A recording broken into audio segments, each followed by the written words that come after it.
এবার অনেকদিন ট্যুরে বেরোইছি, এখন বরিশাল লঞ্চে উঠছি, ঢাকার উদ্দেশ্যে যাব।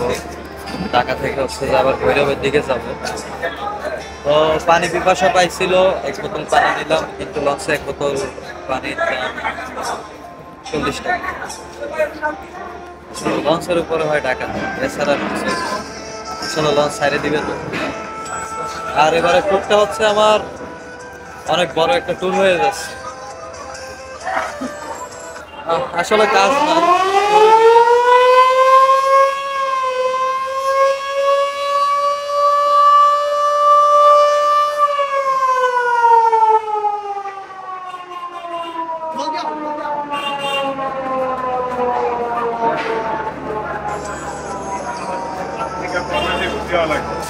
তো কিছুক্ষণ আগে একজনে ভিডিও করলো, আমার সম্ভবত এক পেজার হবে। ওরা এই জায়গায় আইসা ভিডিও ভিডিও করে বেড়ায়, যাক আমি জাস্ট একটা অ্যাকশন নিছি। আমি রুম নিছি হচ্ছে 3 তলাতে।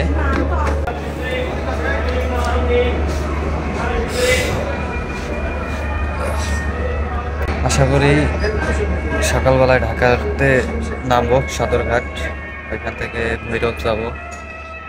ওইখানে মেবি সম্ভবত 1-2 দিন থাকার পরে আবার কই যাই নিজেও জানি। তো একটু শেয়ার করি। আমি যখন বাসা থেকে বের হয়েছি রওনা করছি ঢাকা, ঢাকা থেকে কালীগঞ্জ, কালীগঞ্জ থেকে ভৈরব, তারপরে হচ্ছে আবার ব্যাক করলাম। ব্যাক করার পরে আবার আসলাম বরিশাল।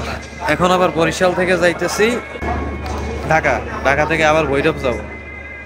এরপরে কোথায় কোথায় ট্যুর দিয়ে আমি নিজেও জানি না।